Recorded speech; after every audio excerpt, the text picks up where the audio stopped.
7:46 a.m., March 20th, 1995. Tokyo subway. The Chiyoda line rumbles through the dark underground tunnels. Steel grinds against steel. Commuters stare blankly at the floor. A sharpened umbrella tip presses into a clear plastic bag. The plastic tears. 900 milliliters of a pale brown liquid bleeds onto the floorboards. The solvent begins to evaporate immediately. A sharp odor hits the stagnant air. It smells like mustard. It smells like paint thinner. Lungs begin to burn. Pupils constrict to the size of pinheads. Bodies drop to the floor. Convulsions start. The biological clock reaches 0. But this ticking clock did not start in a crowded train car. It began ticking years earlier. It started when a half-blind conman discovered a fatal backdoor into the operating system of Japan's most elite minds. This was not a random act of violence. It was a calculated hack. Shoko Asahara did not target the weak. He targeted the architects of society. Hideo Murai was an astrophysicist with a brilliant trajectory.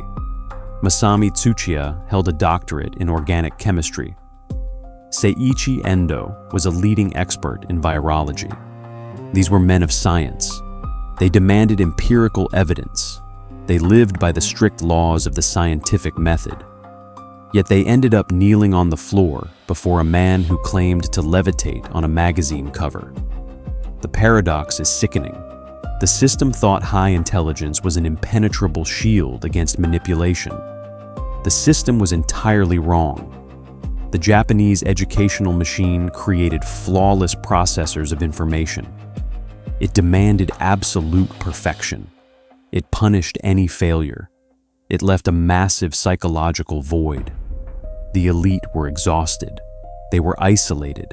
They were desperate for meaning outside the sterile laboratory. Asahara saw the void.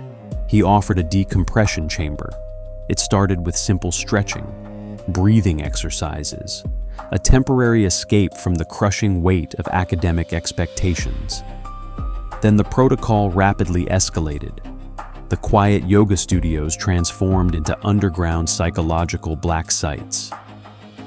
Asahara introduced the Christ initiation.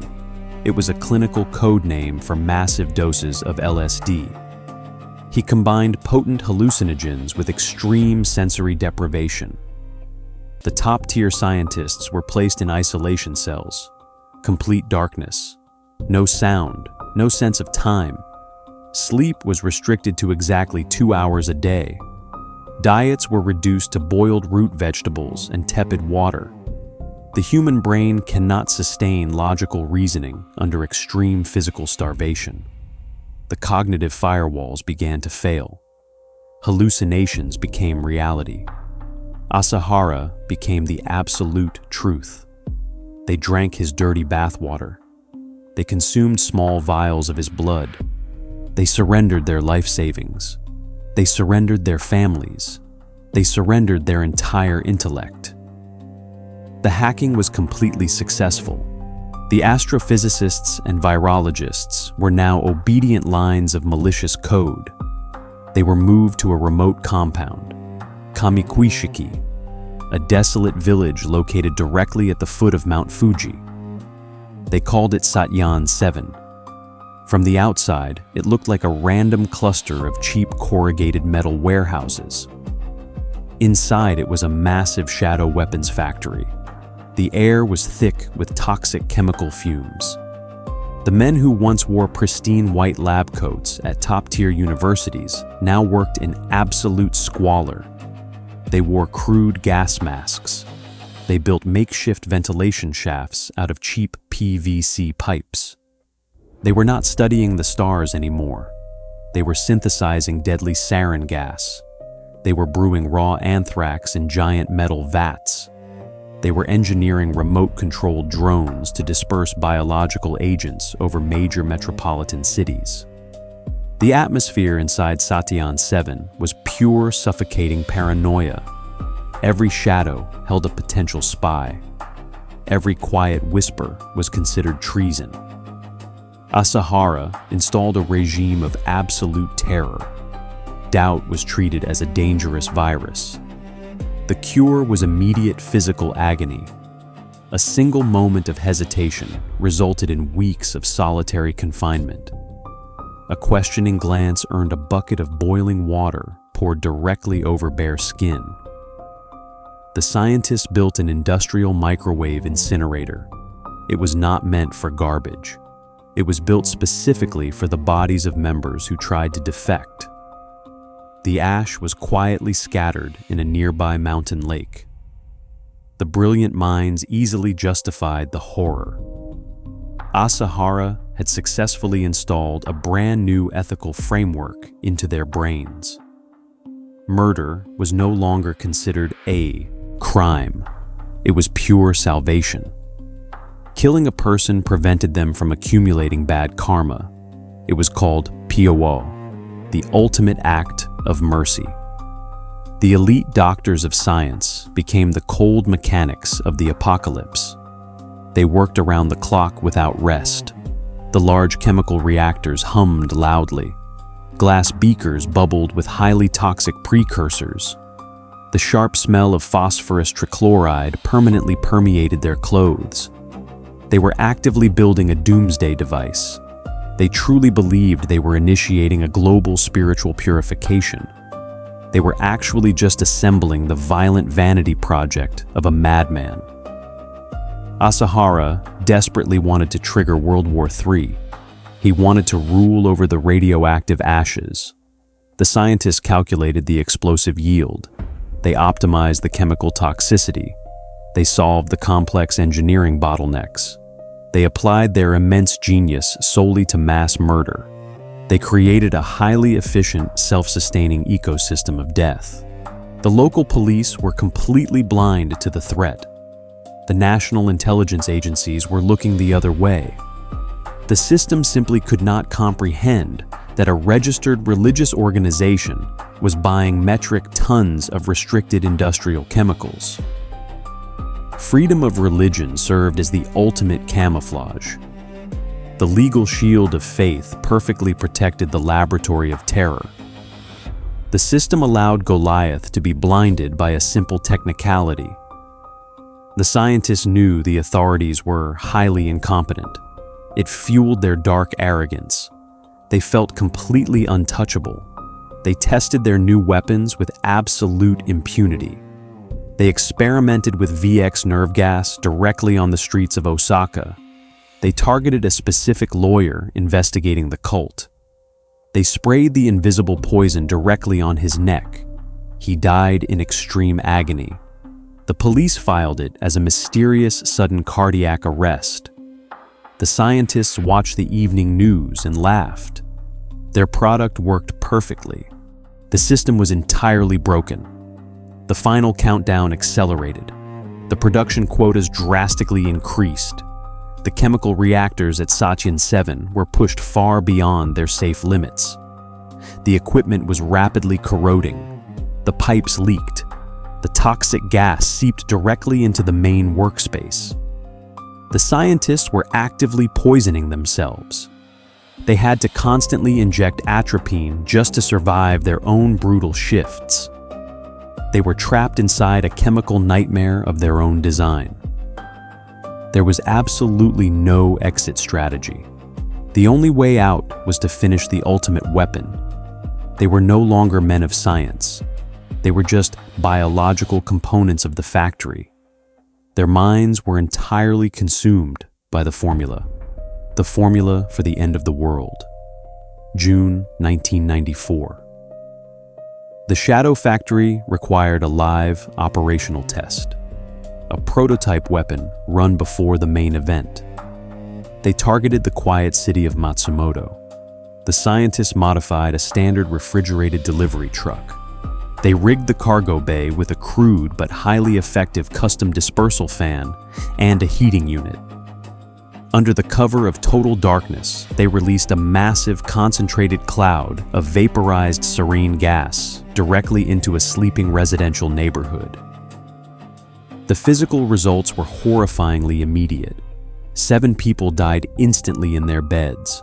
Dogs and birds collapsed completely lifeless in the streets. The foliage on the trees withered and turned completely black by morning. The biological weapon was a complete success. But the most significant victory for Shoko Asahara was not the civilian body count. It was the absolute pathetic incompetence of the Japanese investigative system. The local police panicked entirely. They desperately needed a rapid scapegoat to calm the public. They aggressively arrested Yoshiyuki Kono. He was merely a local resident whose wife was permanently paralyzed and brain damaged by the gas attack. The national media relentlessly destroyed his reputation. The police interrogated him continuously for weeks without any physical evidence. Meanwhile, the real architects of the chemical massacre watched the evening news broadcasts from their fortified mountain compound and laughed out loud. The governmental system was profoundly stupid. It was completely blind to the truth.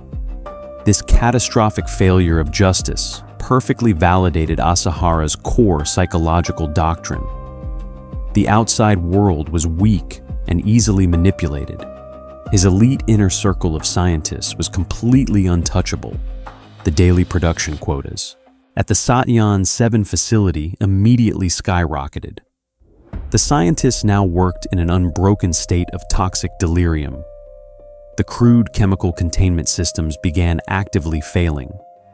Deadly sarin vapor constantly leaked from the pressurized pipes directly into the unventilated metal sheds. The brilliant virologists and top-tier chemists were actively dying from their own creations. They suffered from severe chronic vision loss. Their lungs burned continuously. They constantly injected themselves with large doses of stolen medical atropine just to prevent their own nervous systems from shutting down during their shifts. They were no longer the proud masters of the mathematical formula.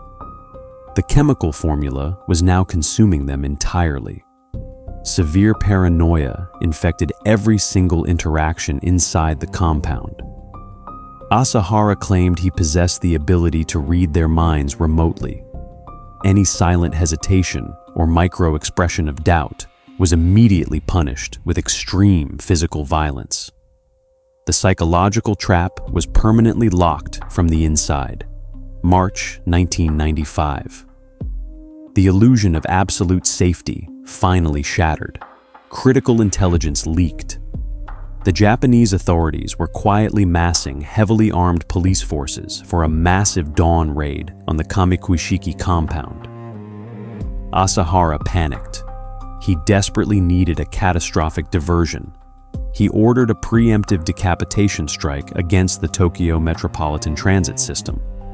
He wanted to entirely paralyze the police infrastructure and trigger immediate martial law. The primary target was the subway network, converging directly under the central government district of Kasumigaseki. But the production timeline was severely compressed. The scientists had mere hours to synthesize a massive offensive batch of sarin. The careful chemical precision of the laboratory was completely abandoned. The complex distillation process was violently rushed. The critical heat thresholds were entirely ignored.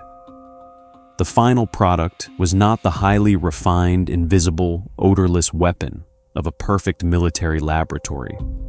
It was a murky, pale brown liquid. It was highly impure. It was chemically unstable. The men with doctoral degrees in advanced organic chemistry from Tokyo University were reduced to frantic assembly line workers. Their hands trembled violently. They poured the highly corrosive nerve agent into cheap double-layered plastic bags.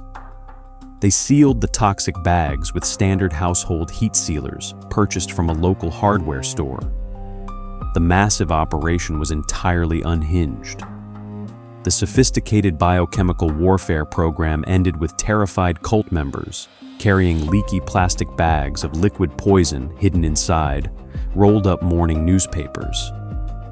The brilliant minds had engineered a global apocalypse that practically required them to manually poke holes in plastic bags with sharpened umbrella tips on a moving train. The biological clock struck zero. The toxic vapor rapidly filled the crowded train cars on the Chiyoda-Marunouchi and Hibiya lines. 13 people died in agonizing pain. Over 5,000 commuters suffered severe, permanent neurological damage. The entire nation of Japan completely froze in absolute unprecedented terror. The police finally raided the corrugated metal sheds at the foot of Mount Fuji. They found the massive chemical reactor vats. They found the advanced biological incubators for anthrax. They found millions of dollars in stolen cash hidden in the walls. They found the broken, manipulated minds of the academic elite. The ultimate paradox of this case is intensely difficult to swallow. The entire Japanese national intelligence apparatus watched a registered tax-exempt religious group legally purchase hundreds of metric tons of phosphorus trichloride and sodium fluoride. They watched them purchase a military surplus helicopter. They watched them build a massive industrial chemical plant in a residential zone. And the system did absolutely nothing to stop it. They were completely paralyzed by the legal fear of violating religious freedom laws. The impenetrable shield of faith allowed a highly equipped terror cell to operate in broad daylight. But the darkest irony belongs entirely to the scientists. They were the most highly educated men in the country. They mastered complex quantum physics. They successfully mapped viral genomes. They truly believed they were building a divine vehicle to transcend all human suffering. They believed they were rapidly ascending to become immortal gods of a newly purified world. Instead, they simply became mass murderers. They were completely hollowed out. They spent their final days locked inside tiny, sterile concrete execution chambers on death row, waiting for the hangman's noose. They were permanently erased from existence. Their unparalleled genius was entirely hacked, hijacked, and ultimately destroyed by a half-blind yoga teacher. A man who could not even read the complex chemical equations they wrote on the chalkboard for him. The security system failed. The intelligence failed. The human mind is always the weakest link in any firewall. Subscribe to Shadow Dossier. We decode the dark architecture of the world's most impossible crimes. Hit the notification bell immediately. You do not want to miss the next classified file.